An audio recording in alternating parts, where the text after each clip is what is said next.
Hello வணக்கம். நம்ம எஸ்கேனுடைய நடிப்பில் இப்போ ரீசெண்டாக வெளியே வந்த படம் தான் அயலான். அயலான் படம் தமிழ்நாட்டில் வெளியே வந்து ஒரு நல்ல ஓப்பனிங் கிடச்சிருந்துச்சு. அதே மாதிரி இந்த ஒரு படம் இப்போது நிறைய புது படங்கள் வந்தாலும் கூட அந்த படங்கள்லாம் தாண்டி இந்த ஒரு படத்துக்கு கலெக்ஷன்ஸ் அப்படிங்கிறது வந்துகிட்டு இருக்குது.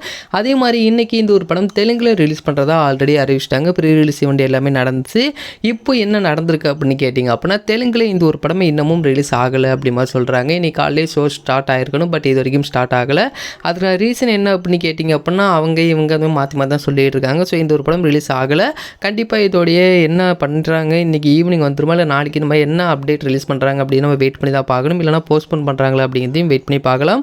பட் தெலுங்கில் இந்த ஒரு படத்துக்கு ஒரு நல்ல அட்வான்ஸ் புக்கிங் அப்படின்னு கிடச்சிருந்துச்சு. கண்டிப்பாக இந்த ஒரு படமும் ரிலீஸ் ஆகி ஒரு நல்ல பாசிட்டிவ் ரிவ்யூஸ் தெலுங்குலையும் கிடச்சிருந்துச்சு அப்படின்னா, நம்ம எஸ்கேனுடைய கேரியர்லேயே தெலுங்கில் வெளிவந்த படங்களே அதிக கலெக்ஷனாக அயலான் படம் இருந்திருக்கும். பட் அவங்க அதை மிஸ் பண்ணிட்டாங்கன்னு நினைக்கிறேன். ஸோ ப்ரொடக்ஷன் சைடு என்ன பண்ணுறாங்க அப்படின்னு வெயிட் பண்ணி பார்த்து தெரிஞ்சிக்கலாம். ஏன்னா அயலான் படத்தை பொறுத்த வரைக்கும் தமிழ்லேயும் இதே தான் பண்ணியிருந்தாங்க. இந்த ஒரு ரிலீஸ் ஆகுமா இல்லையா அப்படி மாதிரி மொதல் நாள் வரைக்குமே இருந்துச்சு. இப்போ தெலுங்குலையும் அதே தான் பண்ணியிருக்காங்க.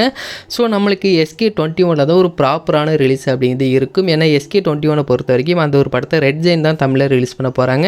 அதே மாதிரி அதுவும் ஒரு பெரிய ப்ரொடக்ஷன் கம்பெனி அப்படிங்கிற போது எந்த ஒரு ப்ராப்ளமும் இல்லாமல் SK21 ரிலீஸ் ஆகிரும். ஸோ நம்ம இப்போ அயலான் படத்தோடைய தெலுங்கு அப்டேட் என்ன அப்படிங்கிறத வெயிட் பண்ணி பார்க்கலாம்.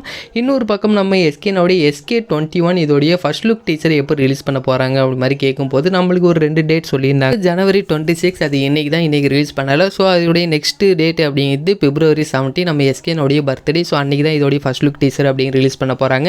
அதே மாதிரி February 3 அன்றைக்கி ஒரு அப்டேட்டும் ரிலீஸ் பண்ணுவாங்க. அந்த ஒரு அப்டேட் அப்படியே நம்ம SK23 அனௌன்ஸ்மெண்ட்டாக எதிர்பார்க்கலாம். அதே மாதிரி இன்னொரு பக்கம் நம்ம எஸ்கேனுடைய அயலான் 2 எப்போ வரும் அப்படி மாதிரி கேட்டதுக்கு நேற்று நம்ம எஸ்கேனை சொல்லியிருந்த பதில்கள் என்ன அப்படின்னு கேட்டிங்கன்னா, இப்போ ரவிக்குமார் ஒரு ப்ராஜெக்ட் பண்ண போகிறாரு. அதை முடிச்சதுக்கு அப்புறமா தான் அயலான் 2 பண்ணுவோம் அப்படி மாதிரி சொல்லியிருக்காங்க. ஸோ அயலான் இந்த ரவிக்குமார் சார் அந்த ஒரு ப்ராஜெக்ட் முடிச்சுட்டு மறுபடியும் ஒரு 1 இயர் கண்டிப்பாக டைம் எடுத்துப்பார். அதற்கப்புறமா தான் அயலான் 2 பண்ணுவாங்க. அப்படின்னா அது SK25 வர்றதுக்கு சான்சஸ் இல்லைன்னு தான் நினைக்கிறேன்.